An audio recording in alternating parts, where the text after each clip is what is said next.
Why had the radios gone quiet? No one wanted to admit it out loud, but silence in the desert often meant the same thing. There was no one left to call. At Forward Operating Base HeroGate, the comms tent was heavy with heat and dread.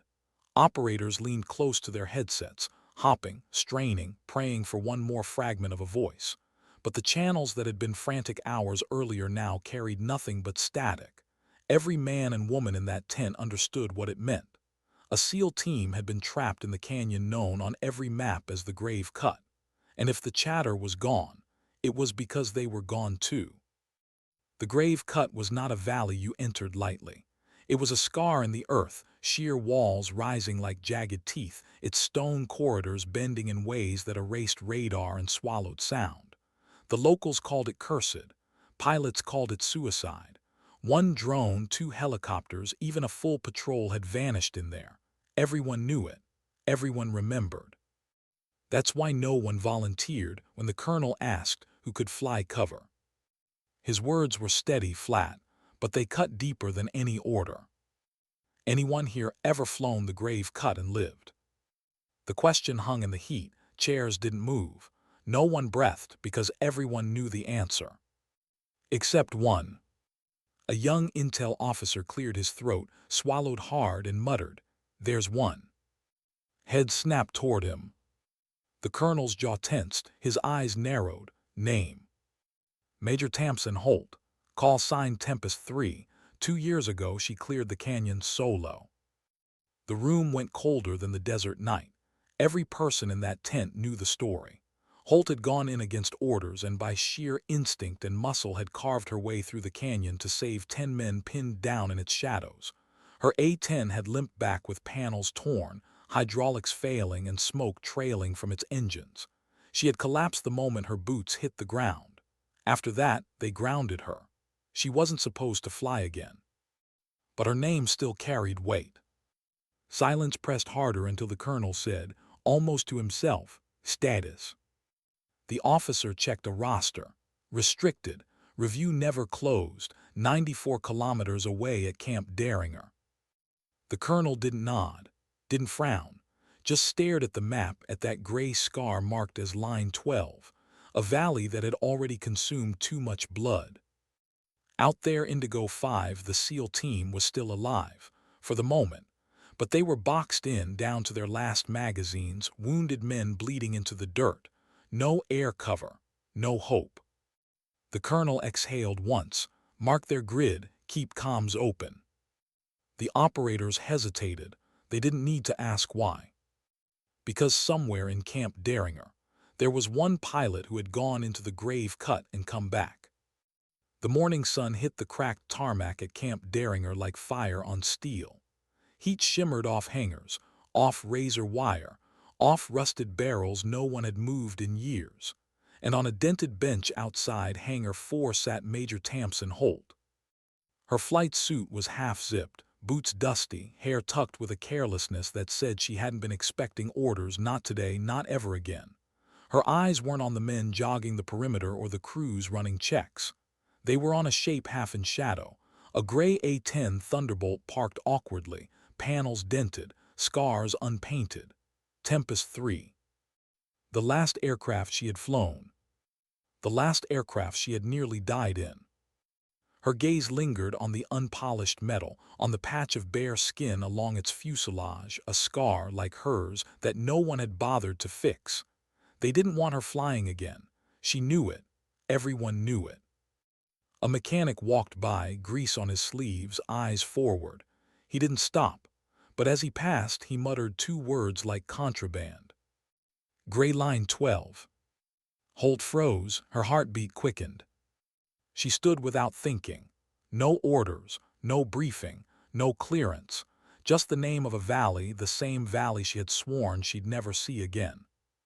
Her boots struck the tarmac in steady rhythm as she crossed toward Hangar 4. Crew chiefs noticed her. Their eyes narrowed, their movements slowed, but none stepped in her path. They remembered her run through the Grave Cut.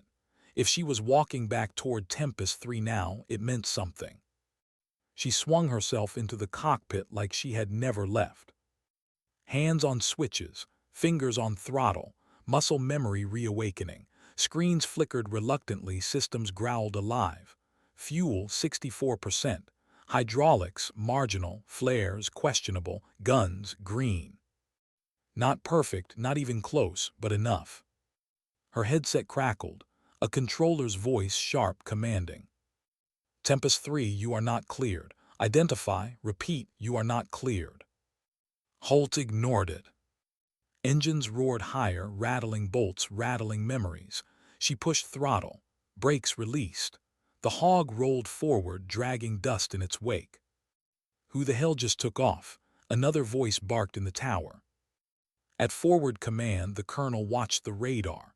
He saw the blip vanish below detection, diving low where satellites couldn't follow. He recognized the maneuver.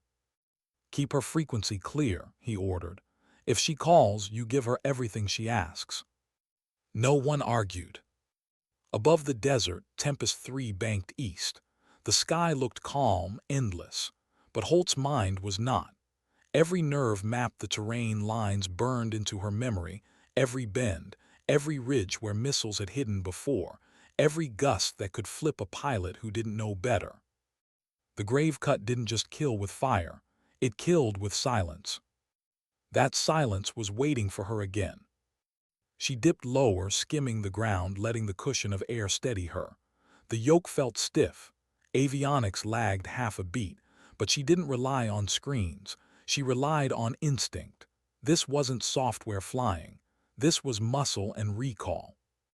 Her breath came slower as the canyon's black jaws rose on the horizon. Sunlight fractured where the walls cut it to slivers. Wind buffeted her wings with cross currents sharp enough to roll her if she gave them an inch. She didn't. Her hand tightened on the throttle. Every gauge flickered. Every nerve in her body sharpened. Inside Fob Hero Gate, the argument boiled. Ground her now. She's in violation. She's their only chance, someone else shot back. The colonel silenced them with one hand. His eyes stayed on the map. His jaw stayed set. Strike Team Indigo is still breathing. That's enough. In the canyon, Indigo 5 fought to hold their last position.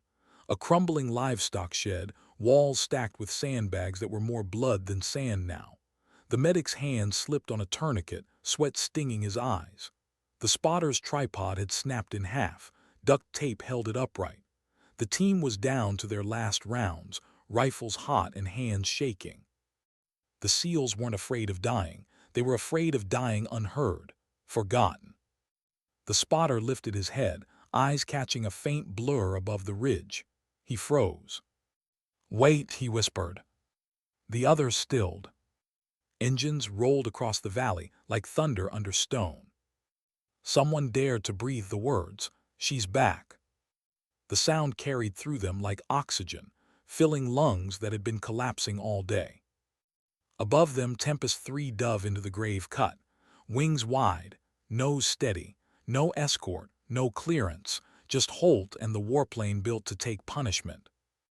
The corridor narrowed to 260 feet, wall to wall. Proximity alarms screamed. Holt killed them. She didn't need noise. She needed silence.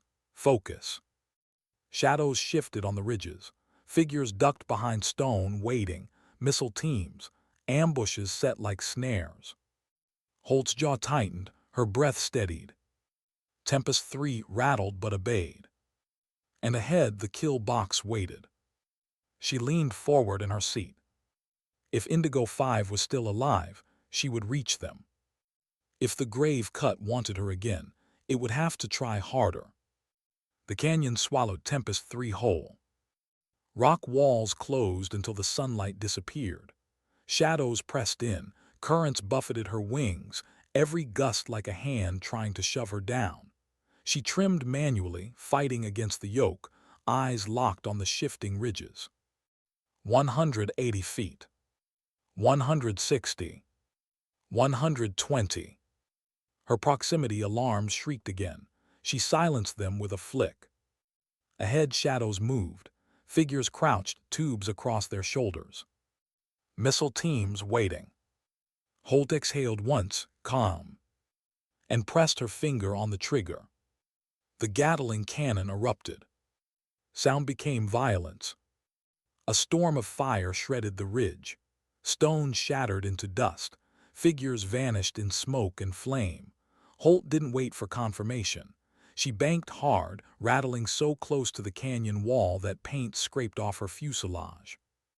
Her left screen flickered, diagnostics in red. Flares offline, fuel bleeding fast, stabilizer unstable. Her jaw flexed, she muttered once under her breath, "Good enough," and pulled the hog back into line. More fighters scrambled into the open, weapons rising. She didn't wait for lock, she didn't need computers. She aimed with instinct. The cannon barked again. Bursts ripped through stone and flesh alike. Shadows tumbled down into the dust. For the first time in hours, Indigo 5 lifted their heads. The engine roar above them wasn't an ending. It was survival. It was her. That was only the beginning. The grave cut hadn't finished with her, not even close. But neither had she. What did it feel like to fight while knowing rescue might never come? The SEALs didn't ask the question out loud, but it lived in every movement, every glance, every breath that rasped through grit and blood. Pinned inside a crumbling livestock shed, Indigo 5 had counted bullets like coins at the end of a long war. A broken tripod held their last scope, duct tape holding legs that should have snapped for good. The medic's hands were raw, slippery with sweat and blood as he tightened a tourniquet that wasn't holding. And then they heard it. That roar. Not the roar of a helicopter, not the faint whir of a drone. This was deeper, heavier. It rolled across stone like thunder trying to claw through the canyon walls. It was a sound most of them had only heard once before and no one ever forgot. The A-10, Tempest 3, Holt. "She's back," the spotter whispered, his eyes wide. The words didn't need to be repeated. They passed through the team like oxygen. For the first time in hours, men who had been certain they would die stood a little taller, lifted their rifles a little steadier. Above them, Holt cut through the canyon throat like a blade through smoke. Her eyes narrowed, hands firm on the throttle. Every vibration rattled through her bones. The hog wasn't supposed to fly this way anymore, not with hydraulics screaming and fuel bleeding faster than she liked. But the grave cut didn't care about regulations or limits. It wanted pilots who doubted themselves. She wasn't one of them. The first ambush team had already vanished under her cannon's fire. But Holt knew better than to think the valley would relent. Her left screen flickered warnings: stabilizer unstable, fuel 41%, flares offline. She didn't hesitate. The canyon walls pressed tighter. Her proximity alarms shrieked again, warning of the impossible: rock within breath, wind within inches. Holt silenced the alarms once more. Noise didn't save you in the grave cut. Quiet did. Quiet and the willingness to trust your hands more than your instruments. On the ridges above, more shadows stirred. Figures crouched low, tubes balanced across their shoulders. Shoulder-fired missiles, patient as snakes. Holt adjusted trim, felt the yoke resist. She knew they were waiting for a lock, for her engines to flare too bright against the canyon's stone skin. But she wasn't going to give them the shot. She banked left, low, rattling so close to the wall she could feel the canyon's breath scrape her fuselage. Instinct lined up her iron sights. Her cannon roared again. Stone shattered. Dust burst outward, swallowing silhouettes. Screams carried for only a heartbeat before silence consumed them again. The kill zones were clearing. On the ground, Indigo 5 lifted their wounded. The team leader's voice was hoarse but steady as he barked orders. 2 carried, 1 covering. Move. They crawled out from the shed, dragging blood and bone through sand and shadow. Every step toward the extraction point felt like moving across a desert of knives. But above them, the engines howled. Holt's voice broke through the static in their headsets, flat and calm, steady as iron. "Indigo 5, this is Tempest 3. If you can move, move now. Extraction inbound." Her words carried weight that orders couldn't. They steadied hands, steadied hearts. "Copy Tempest," Indigo's leader rasped. "Two carried, one covering. Distance 2.4 clicks." It wasn't far, but in the grave cut, distance didn't measure in kilometers. It measured in survival. At forward command, the argument was boiling. "She's violating every directive we've put in place," one officer hissed. "She just cleared 2 kill zones in 90 seconds, another shot back." The colonel didn't raise his voice. He simply signed his name across a sheet of paper, his hand steady, his eyes on the map. "Responsibility is mine. Keep her channel clear." Silence followed, not agreement but acceptance. Holt pulled Tempest 3 into another tight bank, wings scraping air so thin it whistled like knives. Her eyes flicked to thermal scans. The eastern slope flared hot, figures hidden in a boulder field waiting. She rolled so close her wings nearly brushed the cliff edge. The cannon barked again. Stone burst outward in shrapnel clouds. Fighters scattered, tumbling into dust before they could reposition. Her fuel gauge dipped to 37%. "Still enough." She muttered once under her breath, a quiet mantra, "Good enough." Every pilot had their threshold. Every aircraft had its limit. But she had learned something years ago in this very canyon: machines break, nerves snap, but if your will holds, sometimes the sky holds too. Indigo 5 moved faster now. Their boots tore through gravel, teeth clenched, lungs burning. The medic shouted at a wounded man to keep his eyes open. Another carried a rifle that was nothing but weight, the barrel bent from an earlier blast. They weren't fighting anymore. They were enduring. And overhead, Holt fought for them. She climbed just enough to expose herself. Bait, a risk no sane pilot took. The trap snapped. An infrared flash streaked upward from the western slope. A missile locked onto her heat signature, slicing through the canyon like a blade of fire. Tempest 3 screamed in warning. Holt didn't flinch. She rolled hard into the canyon wall, using the stone itself to mask her heat. The missile veered, confused, its lock broken. It detonated harmlessly against the rock face, a thunderclap of fire swallowed by dust. Shrapnel slammed into her fuselage.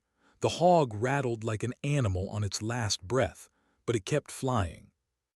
The SEALs below didn't know the details. They didn't need to. They only heard the engine scream again. And in that sound they understood. Someone was fighting for them. Someone who refused to let the canyon win. The extraction birds were close now. 2 Chinooks inbound, rotors cutting against hot desert air. In the command tent, a timer glowed on the wall. 3 minutes to landing. 3 minutes that could feel like a lifetime. The colonel pointed once. "Hold her comms open, no interruptions." Every operator obeyed. Something shifted in Holt's gut, a pull she couldn't explain. She scanned the southern ridge, eyes narrowing. The thermal screen pulsed faintly, 3 hot signatures tucked in shadows higher up the slope. Her stomach tightened. They weren't aiming at Indigo 5. They were aiming higher, at the helicopters inbound. Her jaw clenched. Rotary Detach 45 was heavy, slow, vulnerable. If those teams hit their fuel tanks, no one would survive. She didn't request clearance. She didn't pause for orders. "Tempest 3 engaging South Ridge," she said into comms. And dropped. The hog dove shallow, cannon erupting in bursts that tore stone into fragments. Shadows scattered. 2 men broke left, one right, but one fired before Holt's rounds reached him. A missile streaked skyward, white fire carving against blue. And it wasn't aimed at her. It was aimed at the second Chinook, still circling above the valley. The crew hadn't even seen it yet. Holt yanked the stick hard. Tempest 3 cut across the canyon, rolling straight into the missile's path. Heat signatures snapped to her engines. The lock shifted. The missile hunted her now. Tempest 3 break off, a controller shouted over comms. But Holt didn't answer. She was already committed. Engines howled, panels shook, every alarm on her dash screamed red. The missile closed fast.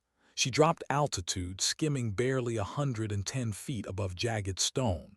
The canyon curved left, then right, ridges looming like blades above her. The missile stayed on her tail. Fuel dropped to 29%. Her left stabilizer bucked, threatening to shear away. She gritted her teeth, fighting the stick, hands steady even as the hog trembled under her. In the command tent, no one breathed. Telemetry dived into red. Every line on the screen screamed failure. The colonel muttered almost to himself, "Come on. She knows this valley better than anyone." Holt lined Tempest 3 straight at a rock face. Stone filled her canopy. The missile roared closer. At the last second, she pulled vertical. Engines shrieked, G-forces slammed her chest. The hog clawed upward by meters, barely enough. The missile didn't follow. It smashed into the cliff with a detonation that tore a crater 14 meters wide. Dust swallowed the canyon in fire and thunder. Shock waves slammed her fuselage. One engine coughed, sputtered, nearly failed. But Holt held the stick, leveled, still flying. Still alive. Below, Indigo 5 stumbled into open ground. Their bodies were broken, but their steps were not. They hauled their wounded across sand and stone, every boot dragging them closer to the landing zone. The first Chinook hovered low, rotors chopping a storm into the valley floor. Crew chiefs shouted, waving the seals aboard. Wounded were lifted in, men collapsing into the bird's belly. The second helicopter hung back, circling defensive. Its crew scanned instruments, unaware of the death Holt had just dragged away from them. From the sky she circled wide, her voice cutting through comms like steel. "Indigo 5, this is Tempest 3. You've got 3 minutes, I'll keep the sky clean." "Copy, Tempest," their leader replied, voice breaking. "You already did." The last man pushed onto the bird. Above them, Holt rolled again, Tempest 3 rattling like a wounded beast. Every bolt felt loose, every warning light screamed. But she refused to leave. Not until they were gone. Not until every last one of them was clear. Dust swirled into choking spirals as the Chinooks lifted. Rotor wash pulled grit into the air until the valley disappeared in storm. And above it all, the hog flew slow, deliberate, not fast, not hidden. She wanted the fighters below to see her, to know she hadn't left. The canyon fell still.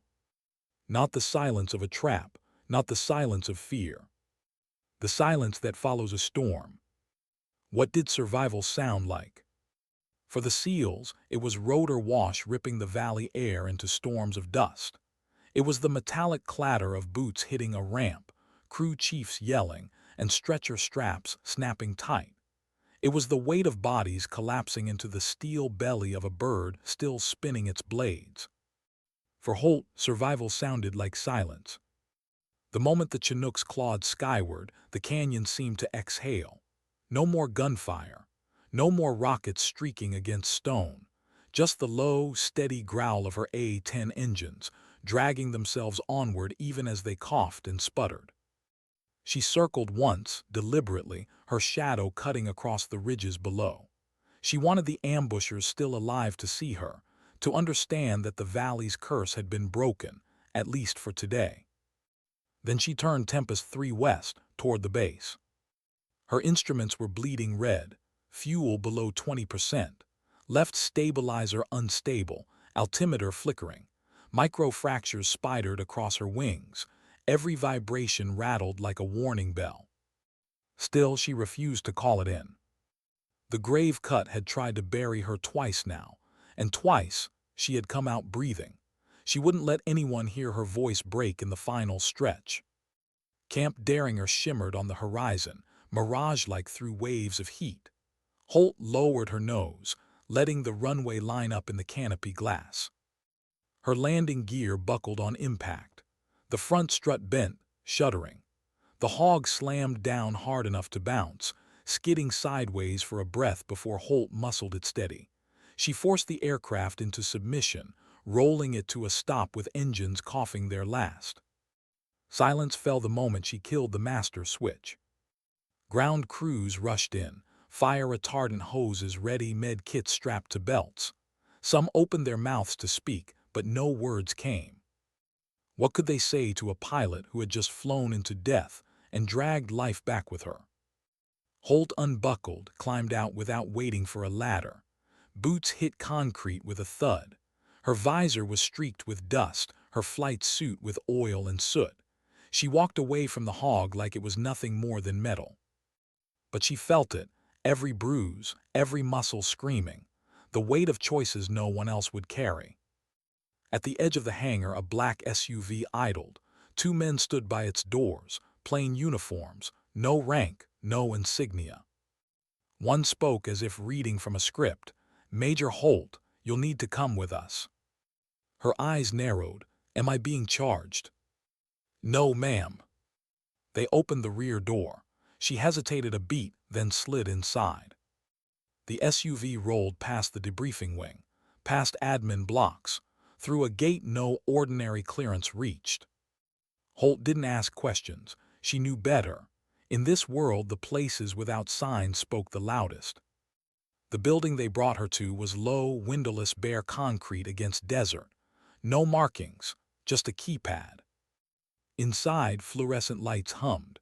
Corridors stretched narrow and sterile. They led her into a room with a single table. On it sat a pitcher of water, untouched, a folder. Across the table waited a man. Older, eyes tired, not from sleep but from years of watching men and women break against impossible odds. He didn't stand when she entered. He just motioned to the chair. Holt sat, gloves still streaked with soot. The man opened the folder. His voice was flat. "You violated a no-fly directive. You entered a classified dead zone without clearance. You engaged targets with unauthorized munitions." She said nothing. Her gaze stayed locked on him. He turned the page. "And you saved 6 lives, neutralized 11 hostiles, prevented the destruction of 2 aircraft." Still she remained silent, hands folded loosely, jaw tight. The man studied her face. "You don't look concerned." Holt's voice was low, calm, stripped of anything unnecessary. "I've already had the worst day of my life. This wasn't it." For the first time, the man's mouth hinted at a smile. He closed the folder, set it aside. Then he pulled another file from his case. No markings, no name, just a grainy infrared photograph inside. He slid it across the table. Holt looked down. The image showed Tempest 3 mid-dive over the grave cut, engines glowing, and behind her on a ridge, a figure. Not running, not firing, just standing, watching. Her brow furrowed. "That's not ours." "No," the man said, "and we've seen it before."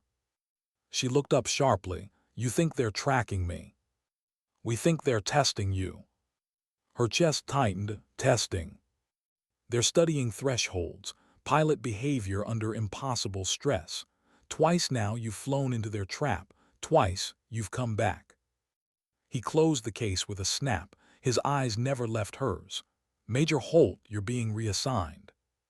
Her breath didn't catch. Her face didn't change, but something in her shoulders shifted. Not surprise, recognition. Some part of her had expected this. The man placed a small patch on the table. Black fabric, no unit name, just one word stitched in gray. Stormglass. Holt stared at it a long moment. Then she looked up, and she didn't blink. 2 weeks later, her name disappeared from active rosters. Databases listed her under indefinite review. In hangars, whispers spread, but nothing official remained. She was moved to a facility without a name. No tower traffic, no runway markings. Hangars built to hold aircraft no one admitted existed. Personnel who wore no insignia, who spoke little, who watched everything. And inside one of those hangars, under sheets of shadow and fluorescent hum, Tempest 3 had been reborn. Panels patched, metal repainted, hydraulics replaced, electronics sharpened, diagnostics smoother than she remembered. Someone had poured money, time, and precision into keeping her hog alive. On the day of her next sortie, she walked across the hangar floor in silence. Tech crews finished their checks without looking at her. A new marking gleamed beneath the canopy, fresh paint, block letters. Stormglass. No number, no squadron, just the name. Holt climbed into the cockpit, motions precise, quiet. Switches flipped, systems purred.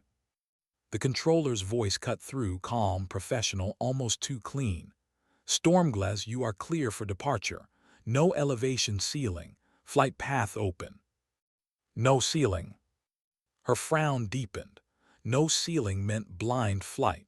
Whoever was watching her wanted to see what she would do when nothing bound her. She flicked the comms off.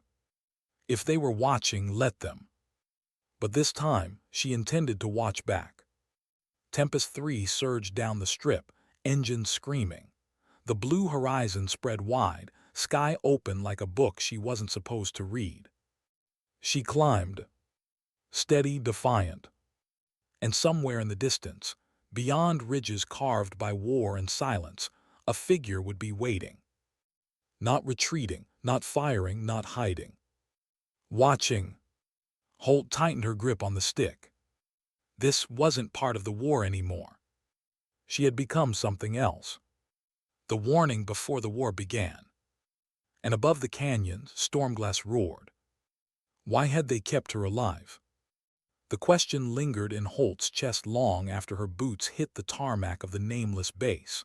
Pilots didn't get second chances after violating direct orders, not when their choices could spark diplomatic fires or leave body bags behind. And yet she hadn't been grounded. She hadn't been court-martialed. She'd been hidden. The facility they moved her to was different from anything she'd known. It wasn't like Daringer with its cracked tarmac and weary mechanics. This place was polished but bare, a vacuum stripped of insignia, rank, or chatter. Tech crews moved like shadows, speaking only in clipped confirmations. They wore no unit patches. They never saluted her. They didn't even look her in the eye. And everywhere Holt felt it, eyes on her, invisible but heavy. She didn't ask questions, but the questions lived inside her. Her first briefing under Stormglass wasn't a briefing at all. It was a single page slipped across a metal table. No context, no grid coordinates, just 2 words, flight profile. The instructions were simple, almost insulting. Take Tempest 3 to altitude, hold bearing north. Execute a series of maneuvers, barrel roll, negative dive, full throttle climb. Each one pressed her harder than the last. She had expected combat. Instead, they wanted her to fly like a lab rat running mazes. Holt said nothing. She zipped her flight suit, pulled on her helmet, and walked to the hangar. Tempest 3, no, Stormglass now, gleamed like new paint could erase old scars. Diagnostics ran smooth. Engines purred with a precision she hadn't heard since before her grounding. Someone had spent millions to make the hog sing again. But money couldn't erase memory. She still felt the old vibrations in her bones. The way the yoke pulled against her. The silence of the canyon waiting to swallow her. She climbed into the cockpit and lifted off without a word. The sky opened wide, blue and blinding. Her visor cut the glare, but her eyes narrowed anyway. Every maneuver the paper demanded she executed. Rolls, climbs, banks sharp enough to make her breath catch. The hog rattled, strained, but never broke. On her headset, silence. No chatter, no calls, not even range control. They were listening, watching, recording. But they weren't speaking to her. At first it gnawed at her pride. Pilots lived by feedback. Every flight had debriefs, tapes rewound, movements critiqued down to millisecond precision. But when she landed, silence greeted her again. Techs moved in, refueled, rechecked, rolled the hog back into its place. No one asked how it felt. No one looked at her face.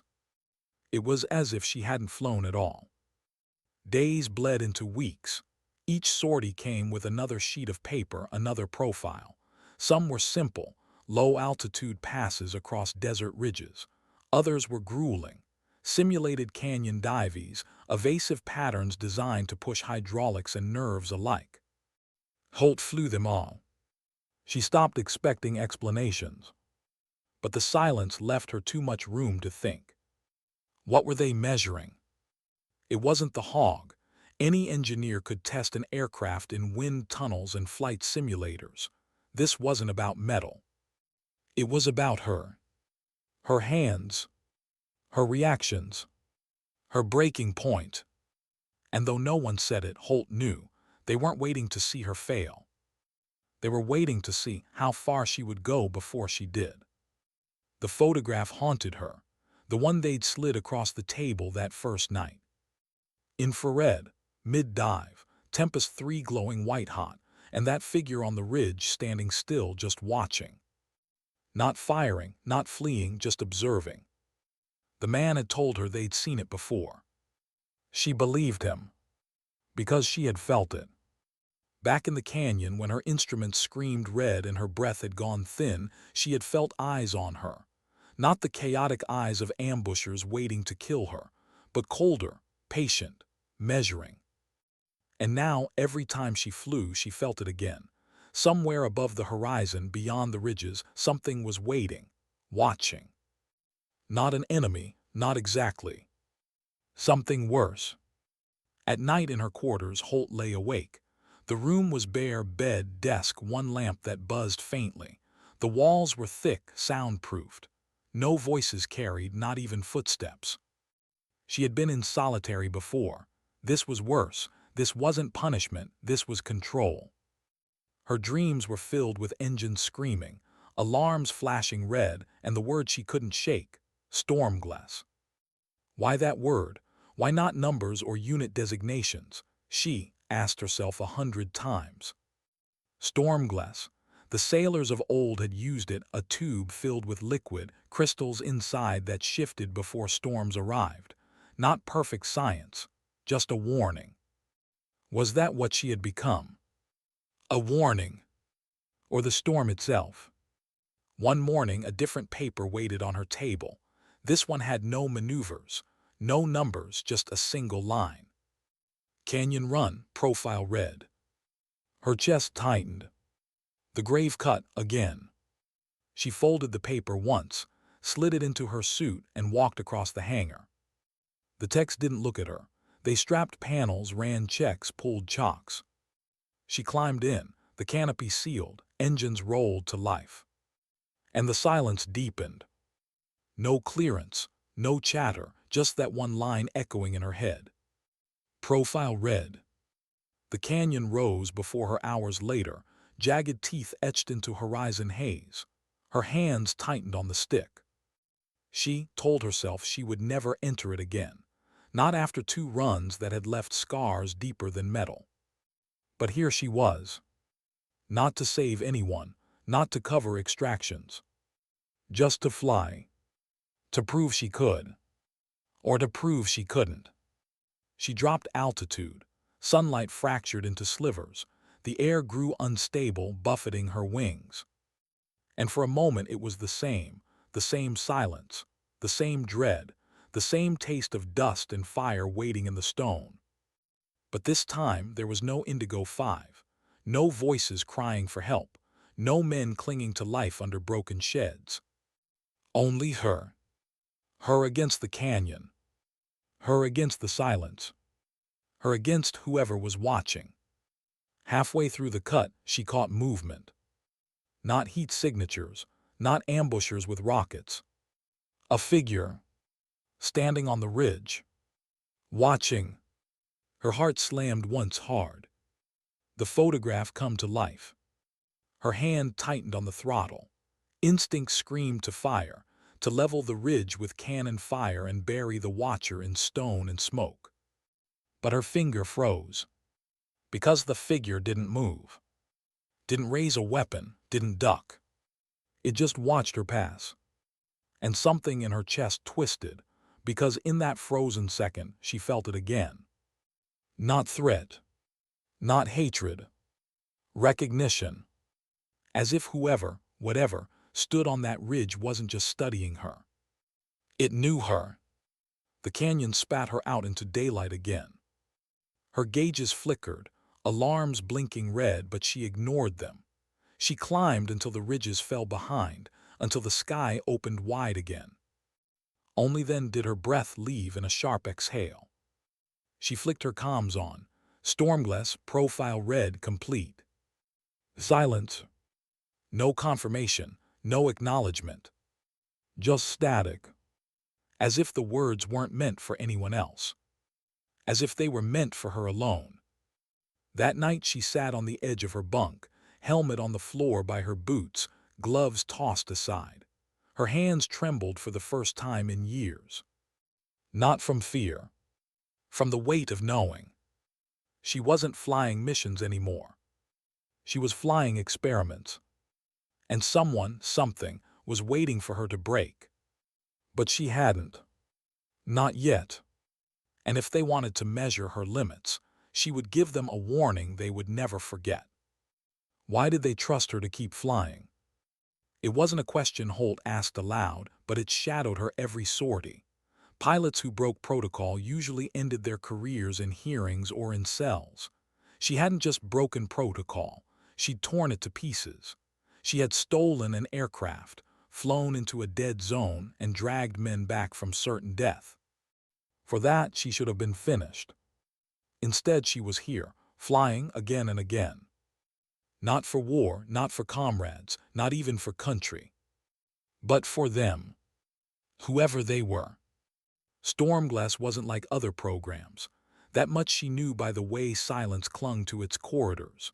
No insignia, no rank, no chatter in the mess hall, just quiet figures who passed her in halls and pretended not to see her, though she could feel their eyes measuring every step. She knew when she was being watched. Pilots learned early to sense it, the prickling weight of attention pressing on your back, the hush of breath held behind glass. And here she was always being watched. Not evaluated like a soldier. Studied like a subject. Another sortie, another paper slip. Stormglass profile black. She stared at the words a long time, black, the color that erased everything. On the tarmac the hog waited. Fresh paint gleamed, every panel spotless. If not for the scars she carried inside, she might have believed it was new. She climbed in without a word. Engines rolled alive, smoother than they had ever been, too smooth. Her instincts whispered they'd done something, adjusted something, not to Tempest 3 but to her. Because flying was muscle memory. If she noticed even a fraction of delay, they'd see how she reacted.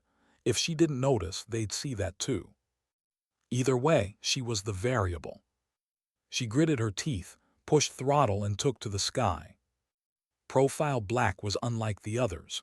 No grids, no set maneuvers, just an open horizon. She flew north until desert gave way to ridges, west until the sea flashed silver, south until dunes shimmered endless. Still no instructions. Just silence. She knew what they wanted, to see what she would do with freedom. Would she climb? Would she test ceiling? Would she push speed until the hog rattled apart? Or would she play it safe, hold level and land without question? The test wasn't in her hands, it was in her choices. She tightened her grip on the stick. If they wanted choices, she'd give them one. She flicked comms on. Stormglass, this is Tempest 3, profile black complete, returning base. Her voice was flat. Her hands were not. Instead of banking back, she cut low toward a cluster of ridges unmarked on her charts, places no one had asked her to fly. The hog dipped lower, hugging terrain, scraping so close the proximity alarms wailed. She silenced them with a flick. The ridges cut radio, her comms died to static. And for the first time in weeks, Holt was alone. The valley she entered was nameless. Narrow, jagged, its rock walls split with scars of old fire. No drones circled above, no chatter on the headset. And yet, her skin prickled. That feeling again. She wasn't alone. She leveled out, eyes sharp, hands steady. And then she saw it. A figure on the ridge. Still silent, watching. Her chest tightened. It wasn't a hallucination. It wasn't her imagination. This was real. But again, no weapon, no movement. Just watching. Her hand hovered over the trigger. She could end it, bury the figure in fire and stone. But something inside her froze. Not fear, not hesitation. Recognition. Whoever stood on that ridge wasn't here to fight her. They were here to measure her. And in that frozen second, Holt understood the real experiment. Not how well she could fly, not how much punishment she could take, but what choices she would make when eyes she couldn't see judged her. She pulled the hog into a climb, engines roaring. She didn't fire. If they wanted to watch, let them. But she would decide what they saw. She cleared the ridge, turned nose west, and let the horizon swallow her again. When she landed hours later, silence greeted her. Tex rolled the hog into place, checked panels, refueled tanks. Not a word. But Holt knew. Somewhere behind glass, in rooms she couldn't see, data was being logged. Her hesitation measured, her restraint noted, and her defiance recorded. That night, sleep didn't come. She sat at her desk, helmet on the table, gloves tossed beside it. The patch Stormglass lay in her palm. She turned it over, tracing the stitched letters with her thumb. Stormglass, the warning before the storm. Was that what she had become? A signal they sent to see how much the storm could take before it broke. Or something else. Something they couldn't control. The next morning, she made her decision. If they were watching her, she would watch back. Not with defiance loud enough to brand her insubordinate. That would end her flights, and flights were all she had left. But with subtler steps. Small acts. Like flying profiles with just enough precision to satisfy them, but always with a drift, a delay, a twitch of throttle when she should have held steady. Not mistakes. Patterns. Patterns no computer could mistake as random. A pilot's code. If anyone out there was watching besides them, if the figure on the ridge was more than just a shadow, maybe they would see it. Maybe they would understand. She wasn't a subject. She wasn't a warning. She was a signal. Her next sortie proved it. Profile blue, simple canyon run. She executed clean until she wasn't supposed to. At the final turn, she cut throttle too soon. Let the hog dip dangerously close to stone before pulling sharp. To her handlers, it would register as an error. To the figure on the ridge, if they were watching, it would be deliberate. A message. I know you see me. And I'm watching you too. Back at base, no one spoke. No reprimand, no questions. But in the mess hall that evening, a tray slid across the table toward her. Holt looked up. A man she'd never seen before sat opposite, plain uniform, no insignia. His face was weathered, lines cut deep by years of heat and silence. He didn't smile, didn't greet, just spoke, voice low. You're not supposed to be sending signals. Holt's jaw tightened. Then you're not supposed to be answering them. For the first time in weeks, silence cracked. And Holt realized she wasn't the only one inside Stormglass who knew they were being studied. What did he mean? She wasn't supposed to send signals. The question burned in Holt's chest long after the man in the mess hall slid his tray aside and walked out without another word. For weeks she had been surrounded by silence. Silence in the hangars, silence in the corridors, silence even when she was nearly broken against the sky. But that one sentence cut through all of it, sharper than any reprimand. It meant he knew. He had seen her hesitation in the canyon. He had recognized the dip of her throttle, the fraction of a pause before a climb. He had seen her not as a mistake, but as a message. And he wasn't angry, he was warning her. Which meant he wasn't one of them. The next day she waited. She walked the corridors slower, listening for footsteps that lingered too long. She ate in silence, eyes on her tray but senses sharp for movement around her. She sat in her bunk with the patch in her palm, thumb tracing the word she still didn't understand. Stormglass. She wondered how many others wore it, and if they knew what it meant. Her next sortie was different. The slip of paper carried only 3 words. Profile Indigo Run. She stared at it a long time. Indigo, like the team she had saved. The word wasn't random. It was a test. She folded the slip, tucked it into her sleeve, and walked the tarmac with her jaw tight. Tempest 3, Stormglass, gleamed under the hangar lights, every rivet polished, every gauge humming. Too perfect. The kind of perfect you only achieved when someone cared more about the machine than the person inside it. She climbed in, canopy sealed, engines screamed awake. Stormglass, you are cleared. No ceiling, no chatter, just the sky. She throttled forward and lifted. The Indigo Run wasn't a grid, it wasn't coordinates, it was memory. They were asking her to fly the same path she had carved 2 years earlier, the same canyon that had nearly killed her. But this time, no seals waited, no wounded pinned under crumbling sheds. This wasn't rescue. This was repetition. Her breath slowed, she leveled low. The canyon rose ahead, sunlight slicing into slivers. Engines growled, proximity alarms shrieked. She silenced them and dove in. Every turn felt the same, every crosswind pocket, every ridge waiting to tip her wings. The canyon hadn't changed. But she had. Her hands steadied on the stick. Her eyes tracked shadows that weren't there. Her memory dragged her back to blood on sandbags, radios crackling with silence, the sound of hope returning as her engine screamed overhead. Now there was no one below. Only watchers. Her chest tightened as she cleared the first kill zone. That was when she saw it. A glint on the ridge, not sunlight, not metal, something else. A figure. Standing.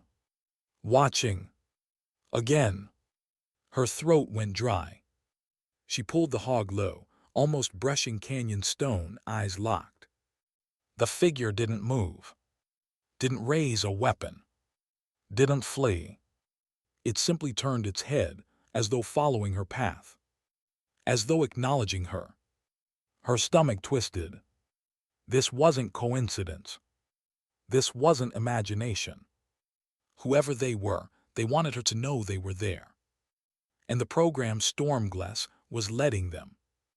She landed hours later, body buzzing with questions she couldn't ask. No one spoke, techs refueled, panels checked, data logged. But she knew, somewhere behind glass, the figure's presence had been recorded, maybe even expected. And that was when she realized she wasn't flying to test herself, she was flying to draw them. The watchers.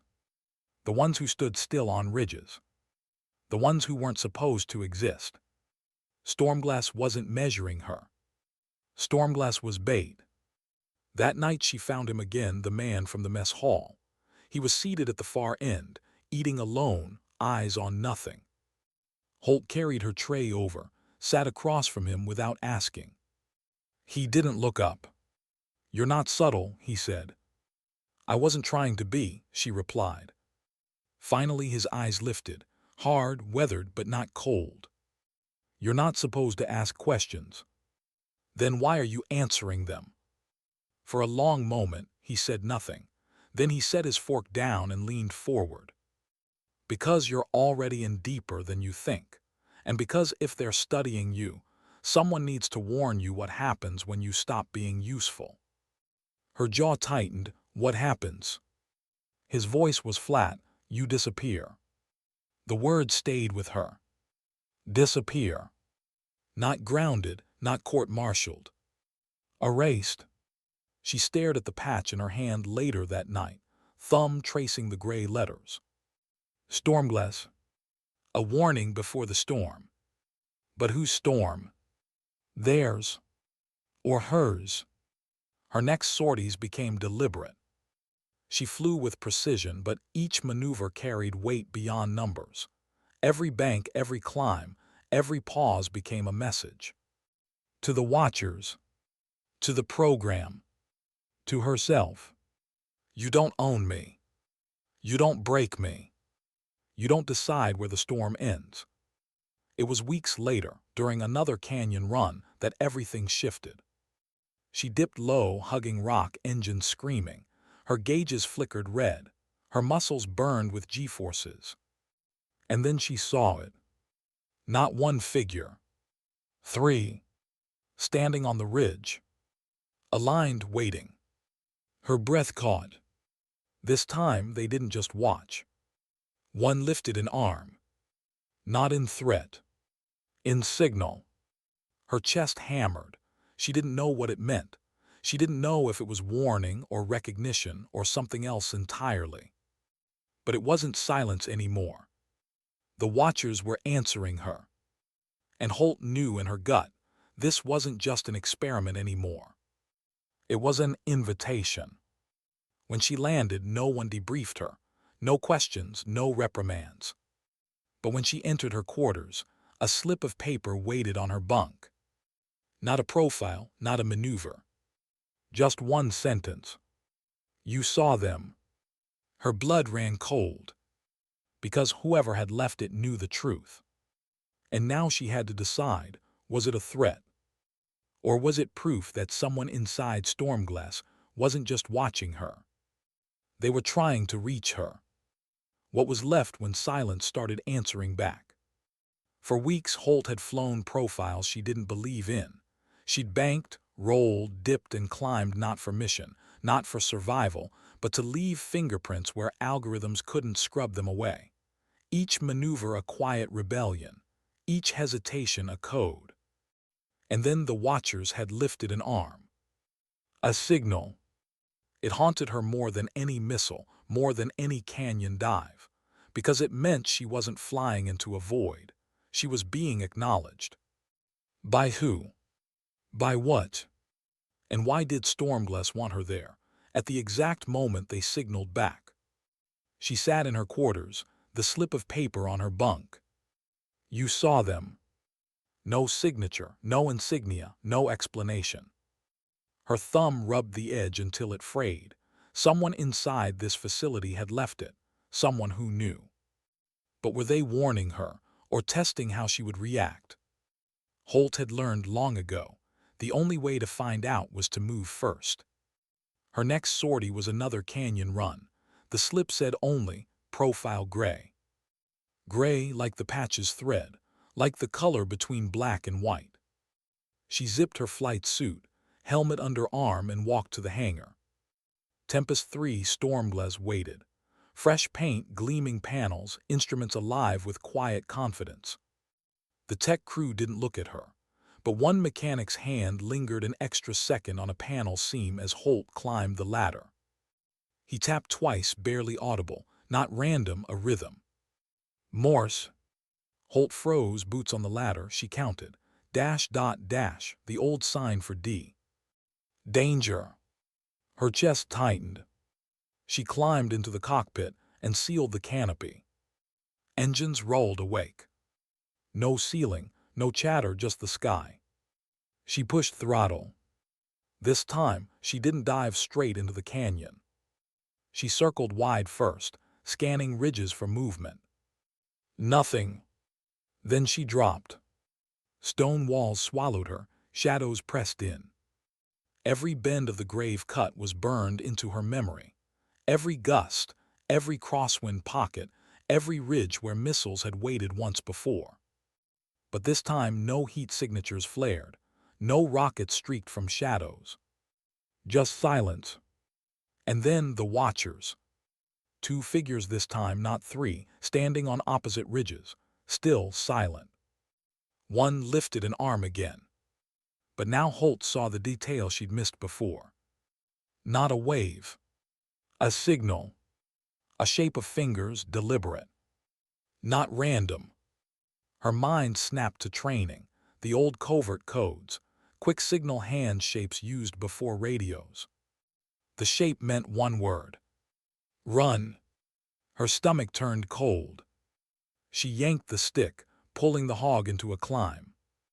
Engines roared, proximity alarms shrieked. And behind her, the canyon detonated. A bloom of fire ripped through the shadows she'd just flown past. Stone shards whipped upward, scraping her fuselage. If she'd flown 2 seconds slower, she would have been gone. Her breath came sharp, teeth gritted. It hadn't been a test. It had been a trap. But not set by the Watchers. By Stormglass.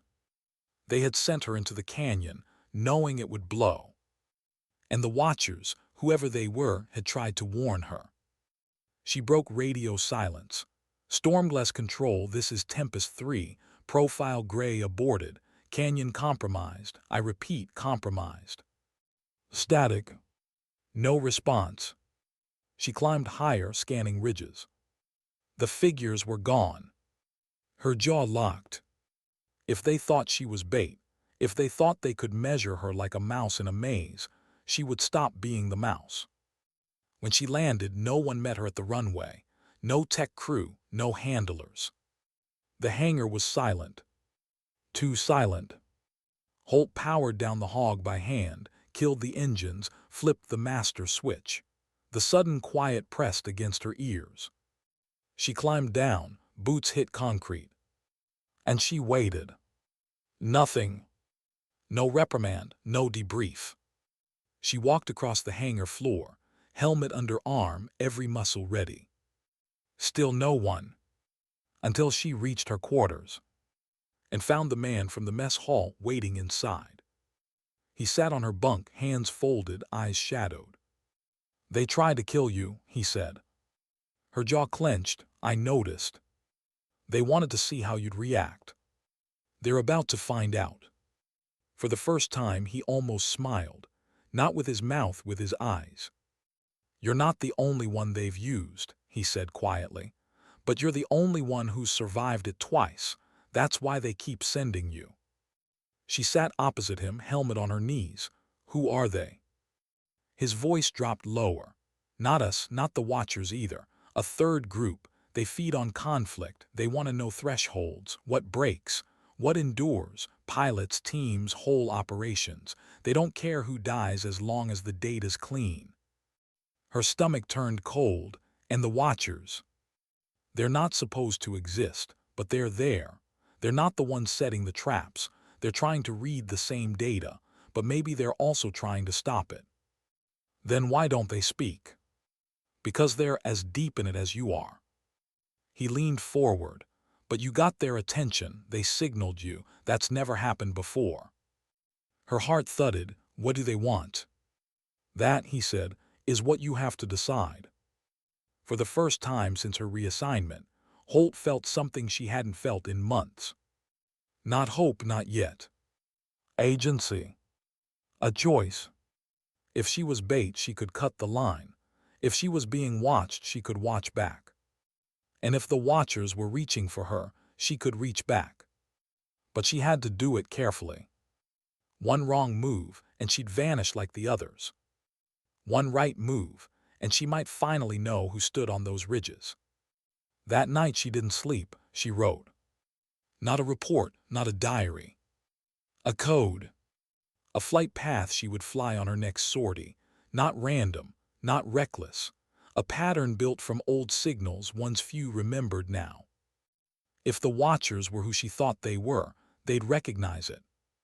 And if Stormglass intercepted, it would look like nothing at all. Just another profile. Another maze run by their favorite rat. In the morning, she walked the tarmac with her helmet under her arm. The tech crew moved like ghosts. The man from the mess hall stood by a fuel truck, eyes flicking to hers once, then away. She climbed into the cockpit. Engines rolled awake. The controller's voice came through, crisp, clean. Stormglass cleared for departure. Profile gray rescheduled. Proceed at discretion. Discretion. They were watching. She flicked the comms off and pushed throttle. The sky opened. She climbed. She banked. She carved the pattern she'd written the night before, a series of arcs and dives that, to an algorithm, looked like noise. But to someone who knew the old codes, it spelled a single word. Who? Her heart hammered. She dipped low into the canyon, nose steady, waiting. Ridges passed, shadows shifted.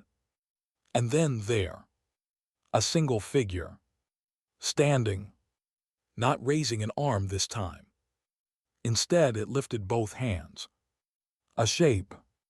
An answer. Her chest went tight. She knew the code. Two hands, fingers crossed. The old sign used by downed pilots in enemy territory when a friendly plane passed overhead. Friend. Her breath caught. They weren't just watching. They were offering. But offering what? She pulled the hog higher, engine screaming, and for the first time in months, a smile ghosted across her face inside the visor. Stormglass had tried to turn her into a warning. But maybe she was about to become something else. Not a warning before the storm. The storm itself. Why did they call her Stormglass? The question had followed Holt through every sortie, every canyon run, every silent debrief that wasn't a debrief at all. She had carried the word like a scar stitched into her suit, wondering if it meant she was a signal, a warning, or just another tool to be broken when convenient. Now, as the engines of Tempest 3 screamed beneath her, and the figure on the ridge had raised the sign for friend, she understood something she hadn't before. Stormglass wasn't just a name they gave her. It was the name she had taken from them. Because storms didn't ask for permission. They arrived. And they rewrote the sky. She flew the pattern again the next day. This time no paper slip waited on her bunk. No profile red, no profile gray. Only silence. Which told her all she needed to know. They had seen her code. They had seen the Watcher's answer. And they were waiting to see what she would do next. Not as bait, not as subject. As variable. As the test itself. Holt smirked inside her visor. If they wanted a variable, she'd give them one. Her plan wasn't reckless. It was exact. Every detail calculated, every risk weighed. The Watchers had answered once. They had risked revealing themselves to signal her. That meant they weren't passive. They were active. And active forces could be pushed. She would push them. Not by asking questions in silence. Not by leaving crumbs of code for others to collect. But by forcing them to act. The sortie that morning was supposed to be simple. A climb east, loiter for 90 minutes, return. Boring enough that even her handlers barely paid attention. Perfect. Holt launched. Tempest 3 Stormglass thundered down the strip, dragging dust in her wake. She climbed into the horizon, blue stretching infinite above. At 10,000 feet she leveled. Then, without a word, she cut throttle and nosed the hog west. Not east. Straight toward the grave cut.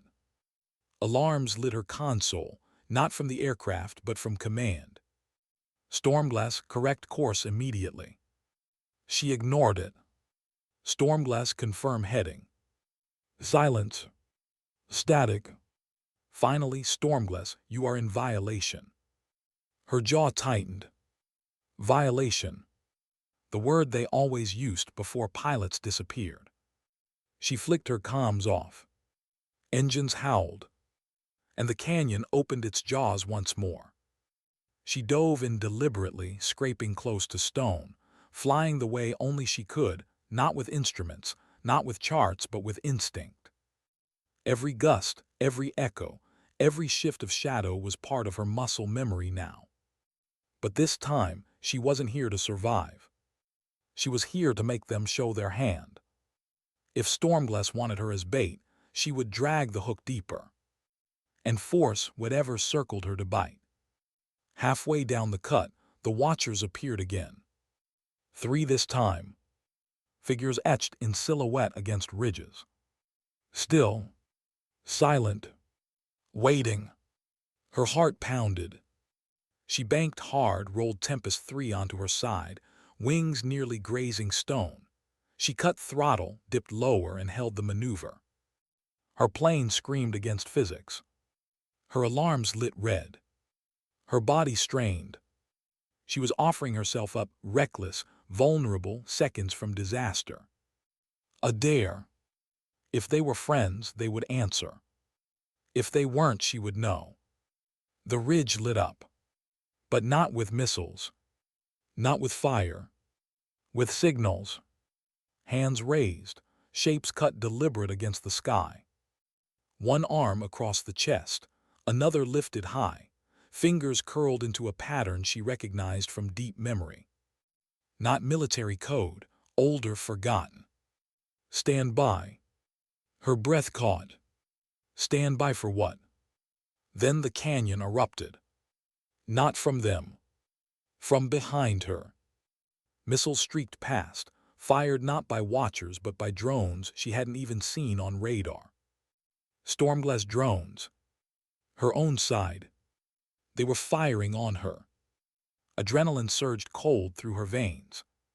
She yanked the stick, rolled Tempest 3 through dust and shadow. One missile detonated against rock, shockwaves slamming her fuselage. Another screamed overhead, missing by meters. The watchers hadn't lured her into a trap. Stormglass had. Her jaw clenched.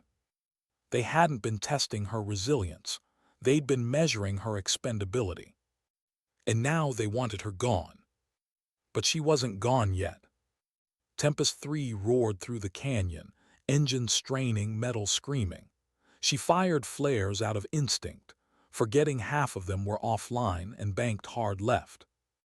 The drones followed. Fast, precise. But Holt had something they didn't. Memory. Every turn of this canyon lived in her bones, every bend, every gust. And she would use it. She dipped low into a pocket of shadow, letting stone mask her heat. The drones overshot, streaking high. She rolled out, nose steady, and cut across the canyon throat. Then she saw it. The watchers again.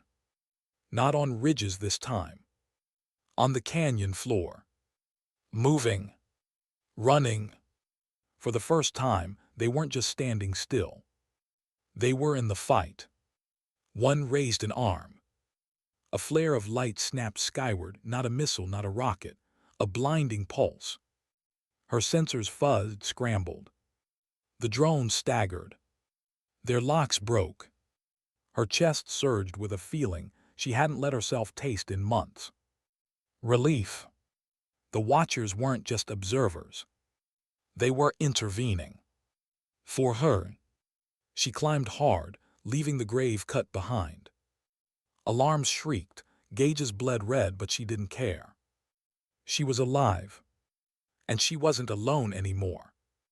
Back at base, the silence was heavier than ever. No techs rushed in. No handlers met her. She shut the hog down by hand, climbed out, boots hitting concrete with deliberate weight. And this time she didn't wait. She walked straight out of the hangar, helmet under her arm, past the rows of eyes that pretended not to watch her. She knew they'd come for her.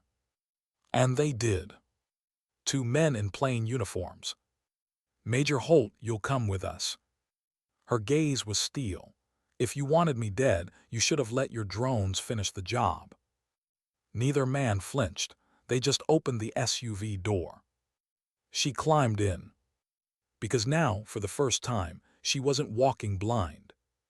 She knew who the enemy really was. And she knew she wasn't the only one fighting them. The room was the same as before, bare, one table, a folder. The same older man sat across from her. "You violated directives," he said. She cut him off. Your drones fired on me. For the first time he paused, just for a second. Then he closed the folder. You're out of options, Major. Her eyes didn't waver. No, you are. The silence between them stretched sharp. Finally he spoke. You've been marked unstable. This program ends for you. Her jaw tightened. Stormglass doesn't end. You don't understand it. He frowned. Enlighten me. She leaned forward, voice low, steady, a storm contained. You built Stormglass to measure how much a pilot could take before they broke. But storms don't break. They shift, they grow, and they destroy what tries to contain them. The man studied her, his expression unreadable. Finally he said, You won't be flying again. She almost smiled. Maybe not for you. 2 weeks later, her name vanished again. Databases marked her under indefinite review. Halls whispered she'd been erased. But in places no records touched, stories moved. Of a pilot who had flown the grave cut 3 times. Of drones that fired and missed. Of watchers on ridges signaling one word, friend.